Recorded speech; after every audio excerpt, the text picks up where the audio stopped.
পালং শাক বেছে পরিষ্কার করে ধুয়ে কেটে নিয়েছি এরকম করে, কারণ এই মাছ দিয়ে রান্না করে মাছটা আগে ভেজে নিয়েছি আর কাঁচা লঙ্কা কেটে নিয়েছি, শুধু এইটা দিয়েই রান্না করব। এখন কড়াই গরম করে তেল দিয়ে দিয়েছি, গরম হয়ে গেছে। এখন লঙ্কা দেবো, লঙ্কাটা দিচ্ছি আর এই মাছগুলো দিয়ে দেবো। শাক যেহেতু আমি জিরে দিয়ে কিছু দেবো না,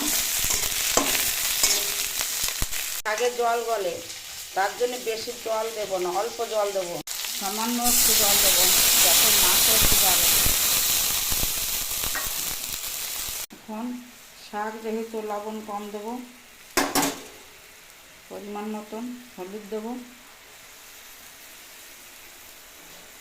এখন নাড়াচাড়া করে বেশ খানিকটা সময় জাল দেবো, মাছের সঙ্গে মিশে যাবে। 3 মিনিট জাল দিয়েছি, এখন আমি শাকগুলো দিয়ে দেবো।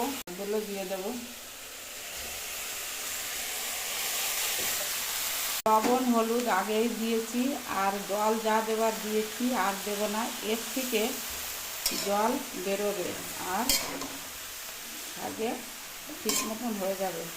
বেশি জল হলে তো ভালো লাগে না, এই জন্য ওই জলটা কম দিতে হবে। এখানে শাকের থেকে জল বেরোবে, শুধু লবণ হলুদ আর মাছে ওই জল দিয়েছি যাতে জাল হয়ে। দেখো এমনিতেই শাকে কত জল গলে গেছে, শাকে জল গলে ওই জন্য জানি তো, যার জন্য আমি ওই সময় ঝোলে অল্প জল দিই।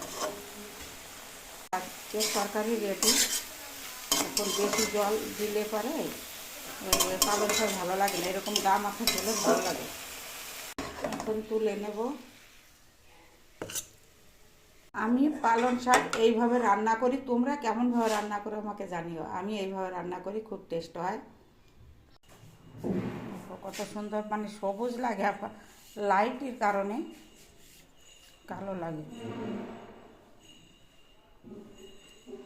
দুর্দান্ত হবে এইভাবে রান্না করতে পারে। শাকটা বেশি গলে যাবে না, শক্ত থাকবেও না, এইভাবে রান্না করলে খুব ভালো লাগে। আমি তাই তোমাদের কাছে বললাম।